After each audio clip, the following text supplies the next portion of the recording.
quand les Allemands ont fermé leur centrales, ils ont ouvert toutes les centrales à charbon, je le dis aux écologistes, qui balancent leurs particules sur Paris, hein, comme vous le savez, avec les vents dominants. Hein. On n'a pas besoin d'avoir de grandes recherches, on sait parfaitement ça. Hein. Je souhaitais simplement, merci Madame la Présidente, répondre aux contre-vérités qu'on entend depuis plusieurs jours. On l'a entendu en commission, ici encore, il y a quelques instants, sur l'Allemagne. L'Allemagne qui est toujours citée comme l'épouvantail. Ah là là, il faut absolument relancer le nucléaire en France, sinon nous, ça va être l'Allemagne. Et regardez les catastrophes en Allemagne avec leurs centrales nucléaires, avec leurs centrales à charbon. Oui, c'est un lapsus qui se comprend parfaitement parce que la catastrophe avec les centrales nucléaires, c'est ce que vous êtes en train d'installer ici dans notre pays. La vérité sur le charbon en Allemagne, c'est que l'Allemagne a été forcée. Puis-je parler, chers collègues? L'Allemagne a été forcée de rouvrir quelques centrales, bien évidemment, compte tenu du contexte de la guerre en Ukraine, et vous le savez parfaitement. Mais en réalité, si vous regardez l'histoire de l'Allemagne depuis le début des années 2000... Monsieur Caron, s'il vous plaît.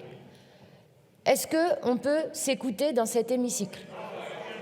Non, je le fais pour... Non, je le fais pour tout le monde, chers collègues.